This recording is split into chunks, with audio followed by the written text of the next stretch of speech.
In the past hour, President Obama has wrapped up a late-in-the-day press conference in Mexico before he got back on board Air Force One to travel back from the two-day G20 summit in Los Cabos. You know, you have to really feel for the Mitt Romney campaign on a day like today.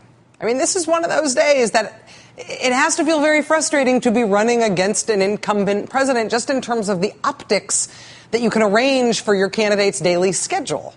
I mean, today, the guy who is not president, but who wants to be president, was in a pie shop, rolling out dough, literally dough, in front of reporters, being seen to be making a pie. His wife, Ann Romney, posing with a cookie in the shape of a mitten, because can we drop the little bug there? There we go. So you can see mitten-shaped?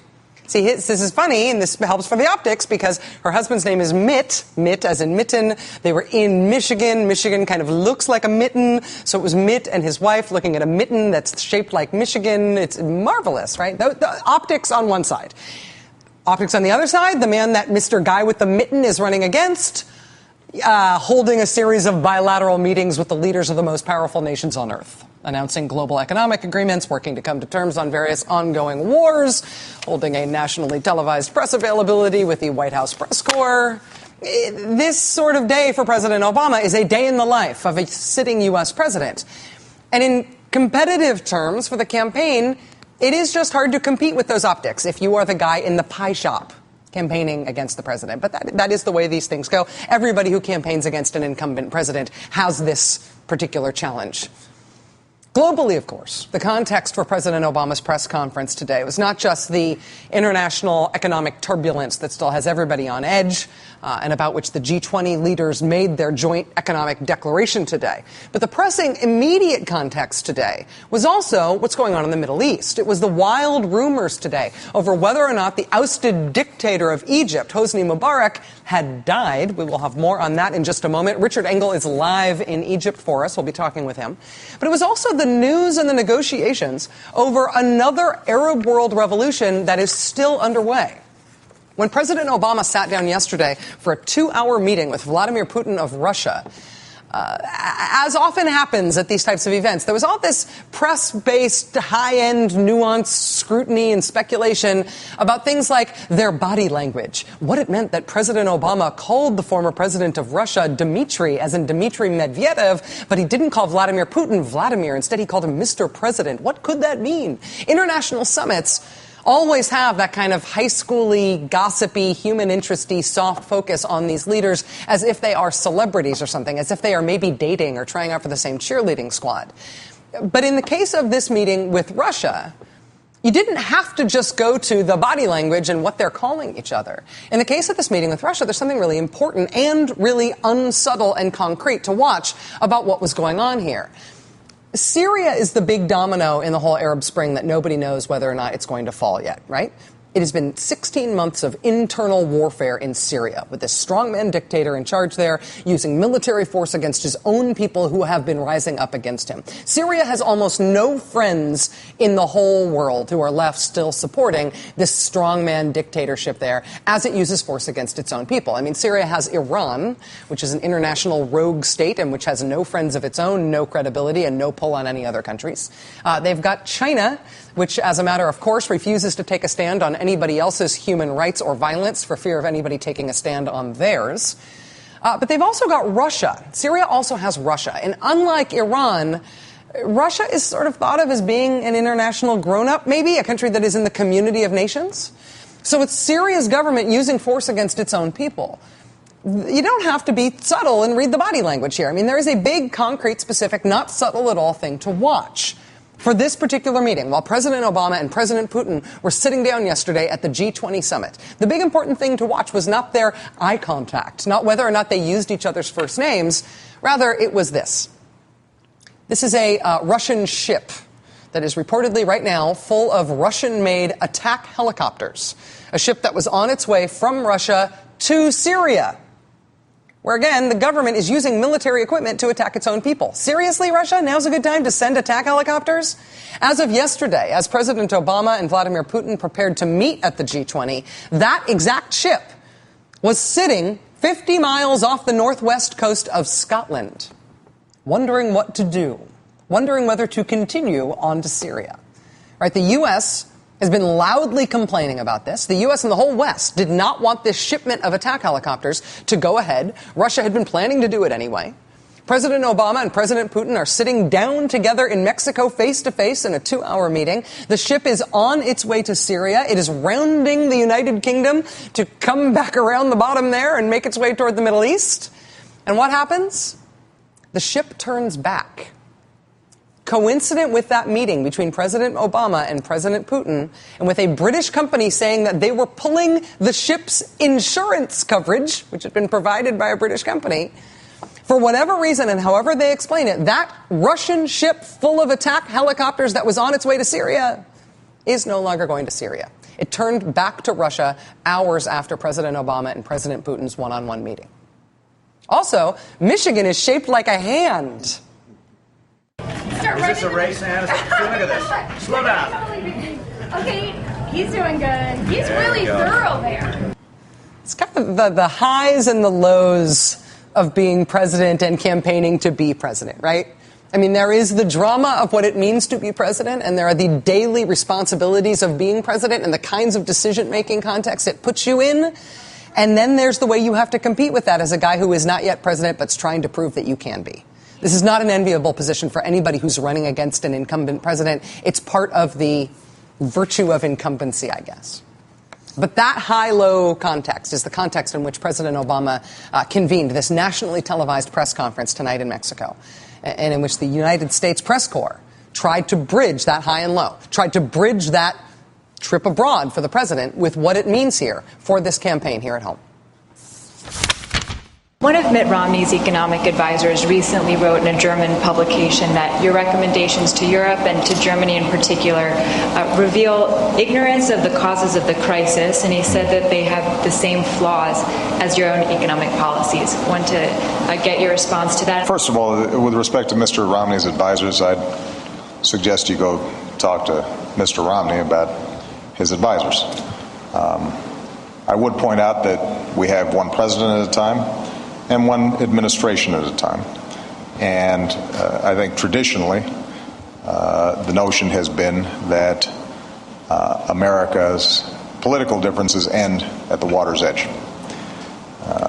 I'd also suggest that he may not be familiar with what our suggestions to the Germans have been. And I think sometimes back home there's a desire to superimpose whatever ideological arguments are taking place back home onto a very complicated situation in Europe. The president speaking this evening from Mexico. Joining us now is Steve Kornacki. He's a senior political writer for Salon.com. He's an MSNBC contributor. Steve, thanks for being here. I appreciate it. Happy to be here. This is one of those days in which we have showcased what it means to be an incumbent running against somebody who, by definition, is not an incumbent. In terms of the political impact of what's going on in this international context, there's all these international moving pieces right now. President Obama addressing a bunch of them tonight at this live press conference. Is this a power of the presidency versus a challenger moment as much as it is an Obama versus Romney moment? Yeah, no, I think it is. I think this shows you sort of the best that you get out of being president, especially in a situation like this. Because, again, the entire Romney campaign is basically premised on the idea that the economy is down, economic anxiety is up, and because Obama's the incumbent president, people will want to vote against him because they need somebody to blame, and they're going to want to blame the guy who's in charge. So that's the basic downside to being an incumbent, and this is a tough climate. But, yes, this is an example where sort of the optics, as you point out, are really favorable to Obama. And it comes in a week, too, when I think Obama, in a couple other ways, has demonstrated the power of the presidency. You think of the immigration announcement last Friday. You know, that's something that a president can do that has a clear and obvious, political fallout. He can change the policy of his administration. He can set policy for the country. And he can do it in a way that in the case of immigration, accomplishes, a very clear political imperative and puts his opponent on the defensive. So between the immigration thing last week and between, accomplishing something actually significant internationally, and just being on the world stage like this while the Romneys are doing pastries, that's pretty significant, I think. They were doing pastries very, very well. It should be noted. They handled it perfectly. Way. Yes. He was excellent with that rolling pin. In terms of the president's argument, in response to that specific question, saying, traditionally our differences stop at the water's edge. We have one administration at a time. Bristling there, essentially, at the Romney campaign having gone to a foreign publication to attack the president on issues in terms of the way he negotiated negotiates with other countries on the eve of the G20 summit. The president essentially calling on the Romney campaign as a matter of decency and national interest to not attack him in that way while he is abroad. Does that's sort of a beltway argument? Do you think that actually has political weight? Yeah, I think it can. And again, a lot of it has to do with the setting. For him to deliver a statement like that in this setting, with all the flags behind him and, surrounded by the world leaders, it can make Romney look small because the message you're kind of delivering there is, hey, I am the president of the United States. I am conducting, the business of the United States over here, some serious issues with some consequential figures.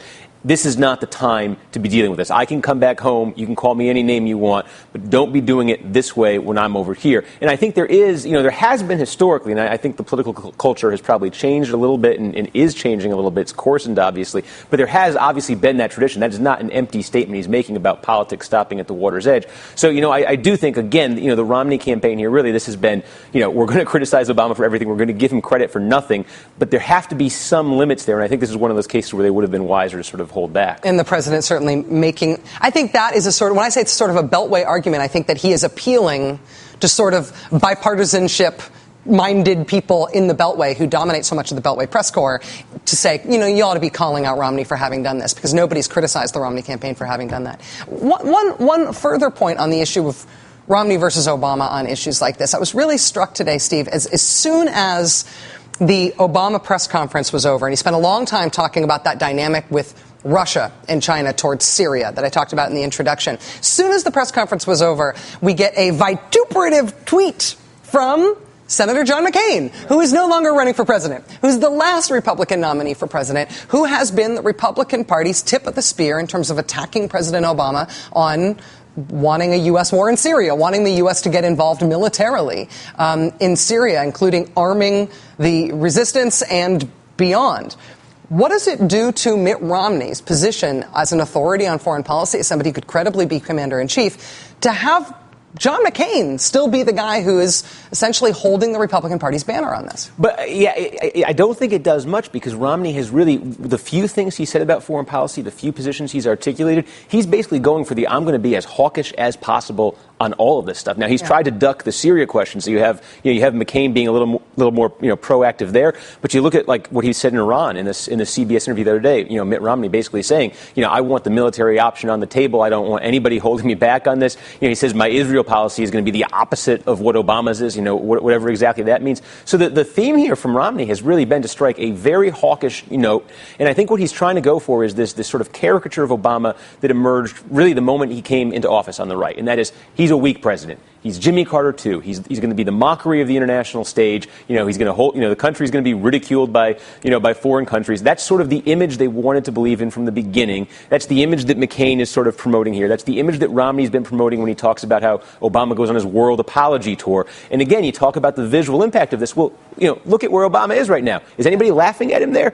So you can take that rhetoric and you can contrast it with this, and I think that does make a powerful statement. I do think, though, that if Romney's implicit message is Obama is weak and I am strong, for him to be proving how strong he is by letting John McCain do all his talking for him is undercutting him. But we shall see. We shall see. Steve Kornacki, senior political writer for Salon, MSNBC contributor. Thanks, Steve. I appreciate it. You're welcome.